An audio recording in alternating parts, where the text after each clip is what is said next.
وهدى ورحمة للمؤمنين. اعوذ باللہ من الشیطان الرجیم، بسم اللہ الرحمن الرحیم۔ آج ہم پڑھیں گے آیت نمبر 9۔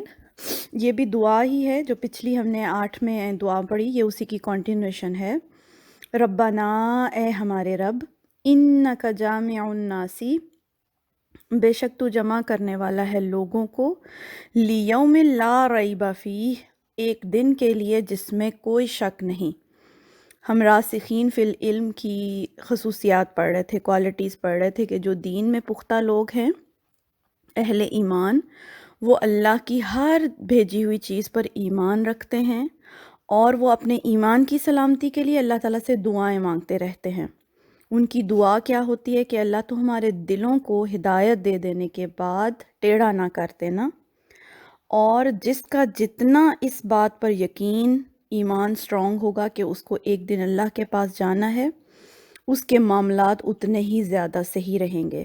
تو ربنا، اے ہمارے رب، بے شک تو لوگوں کو جمع کرنے والا ہے ایک دن میں جس میں کوئی شک نہیں کہ وہ دن لازمی آئے گا۔ ان اللہ لا یخلف المیعاد، اور بے شک اللہ اپنے وعدے کے خلاف نہیں کرتا، یعنی یہ اللہ کا وعدہ ہے کہ ایک دن وہ انصاف کرے گا لوگوں میں۔ اور بہت سے دنیا میں لوگ تو صرف اس انتظار میں بیٹھے ہیں کہ آخرت میں ان کو انصاف ملے گا۔ بہت سے لوگوں کو اس دنیا میں انصاف نہیں ملتا، تو وہ تو اس انتظار میں ہیں کہ آخرت میں حساب کتاب ہوگا اور انصاف ہوگا۔ تو اللہ نے جو وعدہ کیا ہے کہ وہ آخرت میں سب کو جمع کرے گا، وہ اس کے خلاف نہیں کرے گا اس وعدے کے۔ اور میعاد کے اندر وقت، اس پرومس کا، اس وعدے کا وقت اور اس کی جگہ، اس کو پورا ہونے کی جگہ مقرر ہے، جہاں پر میدان حشر ہوگا اور سب لوگ جمع ہوں گے، اور وہ وعدہ اٹ سیلف کہ اللہ تعالیٰ سب کو اپنے سامنے جمع کرے گا اور ہمیں دی گئی ہر نعمت کا حساب ہوگا، سوال ہوگا۔ تو دلوں کو دین پر جمانے کے لیے سب سے بات جو ضروری ہے، دعا کے بعد، ایمان لانے کے بعد، دعا کے بعد جو سب سے چیز ضروری ہے آپ کو صحیح رکھنے کے لیے، وہ ہے آخرت پر ایمان، کہ خود کو انسان بار بار یاد کرائے کہ اسے ایک دن اللہ کے پاس جانا ہے۔ یہ بالکل ایسے ہی ہے دنیا کی زندگی کے، جیسے کسی کو دل بہلانے کے لیے یا کسی کو استعمال کرنے کے لیے آپ نے کوئی چیز دے دی۔ فار ایگزامپل، آپ نے کسی کو 10,000 روپے دے دیے، 10,000 دے دیے کہ جاؤ اس کو استعمال کرو، اس سے فائدہ اٹھاؤ، لیکن ایٹ دا اینڈ ایک ایک پائی کا، ایک ایک کوئن کا حساب دینا پڑے گا۔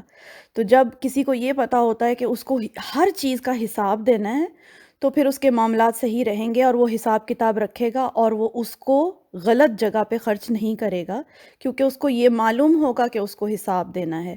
یہ دنیا کی زندگی بھی بالکل اسی طرح سے ہے۔ یہاں پر اللہ تعالیٰ نے ہمیں بے شمار نعمتیں دیں، بے شمار آسائشیں دیں کہ استعمال کریں، ہم ان سے اپنی دنیا بنائیں، ان سے جو ہے اپنی ضروریات پوری کریں، ان کو استعمال کریں، مگر ایٹ دا اینڈ ایک ایک نعمت کا، ایک ایک چیز کا حساب اللہ تعالیٰ کو دینا ہوگا۔ تو یہ وہ چیز ہے جو انسان کو پھسلنے سے محفوظ رکھتی ہے، ورنہ کوئی بھی اپنے آپ کو یہ نہیں کہہ سکتا، کوئی بھی دعویٰ نہیں کر سکتا کہ ہمارے پاس بہت علم ہے، ہمیں بہت ہدایت مل گئی۔ ہم سب کو ہر لمحہ محتاط رہنے کی ضرورت ہے، دعا مانگنے کی ضرورت ہے، اور یہ چیز خود کو بار بار یاد کرانے کی ضرورت ہے کہ ہمیں ایک دن واپس جانا ہے، اللہ تعالیٰ کو ہر چیز کا حساب دینا ہے۔ یہ دعا ہے۔ تو آج کے لیے اتنا ہی۔ سبحانک اللہم و بحمدک، اشہد ان لا الہ الا انت، استغفرک و اتوب الیک۔